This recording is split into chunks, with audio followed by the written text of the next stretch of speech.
एक शातिर खिलाड़ी ने अपने ही हमलावर को बना दिया अपना मोहरा। अभय ने बेताल को किस काम के लिए दी सुपारी? सामने आया अभय के पुलिस केस का एक शॉकिंग सच। बेताल ने अभय को क्या दिखाकर किया ब्लैकमेल?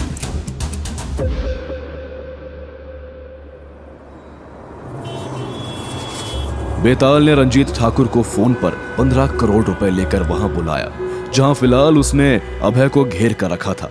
लेकिन अभय ने उल्टा बेताल को सोमेश कपूर से मिलवाने के लिए 50 करोड़ रुपए ऑफर किए। ये सुनकर बेताल अपने आदमियों को लेकर चला गया। बेताल के जाने के बाद राघव अकेला पड़ गया। अभय ने उसे भी अपने आदमियों को रास्ते से हटवाने पर मजबूर किया और तुरंत ही उसे सोमेश कपूर के घर ले गया। सोमेश कपूर अपने घर में चैन की नींद सो रहा था, लेकिन लगातार डोरबेल की आवाज सुन के वो एकदम से उठ गया। लेकिन जैसे ही उसने दरवाजा खोला,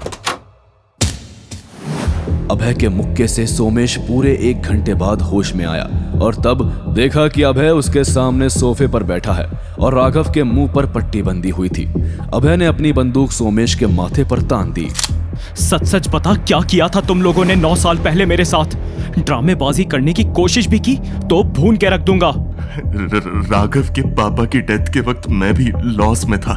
जब मैं राघव से मिलने गया तब वहां दीपक और अविनाश से मुलाकात हुई, तो मैंने एक प्लान बनाया। कैसे प्लान? मैंने दीपक और अविनाश से कहा कि तुम्हारी कॉलेज की पार्टी वाले दिन तुम्हारे ड्रिंक में दवाई मिलाकर तुम्हें बेहोश कर दे। पार्टी से पहले ही मैंने और राघव ने बिल्कुल तुम्हारी कदकाठी वाले आदमी को वहां बुला लिया था। फिर एक डेड बॉडी को मैंने वहीं पार्टी हॉल में लाकर छुपा दिया। जब पार्टी खत्म हुई तो रखी हुई लाश को देखकर मैं जोर से चिल्लाया और भीड़ इकट्ठा की। पार्टी के सीसीटीवी फुटेज में तुम्हारे जैसा दिखने वाला वो आदमी मर्डर करते हुए नजर आया और जेल तुम्हें हो गई। तुम्हारी वजह से मेरी पूरी जिंदगी बर्बाद हो गई। मेरे पापा का बिजनेस खत्म हो गया। अपने ही परिवार के साथ इतना बुरा सलूक। अब तुम लोग ही मेरी खोई हुई इज्जत मुझे वापस दोगे। वो कैसे अभय?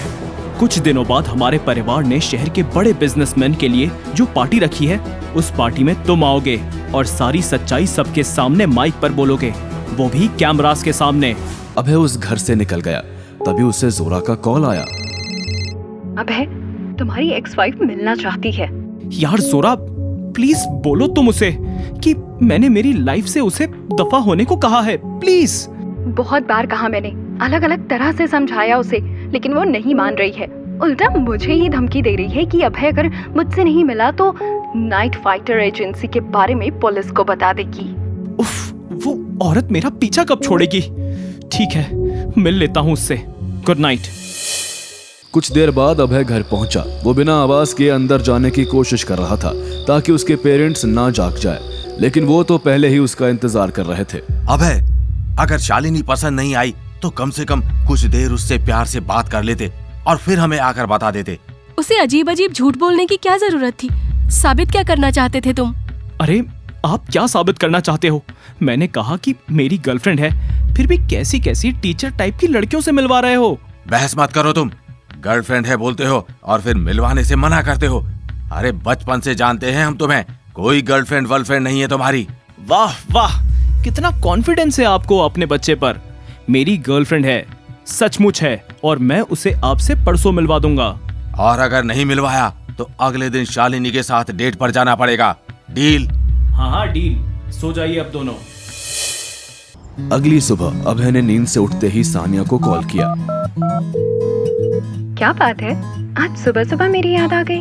आप सानिया, वो कल हमारी बात अधूरी रह गई थी ना, इसीलिए क्या तुम मुझे उसी कल वाले रेस्टोरेंट में मिलोगी? डिपेंड्स, क्या तुम मुझे डेट पे बुला रहे हो? नहीं, जवाब मत देना, मूड ऑफ कर दोगे। मैं पहुंच जाऊंगी। कितने बजे मिले?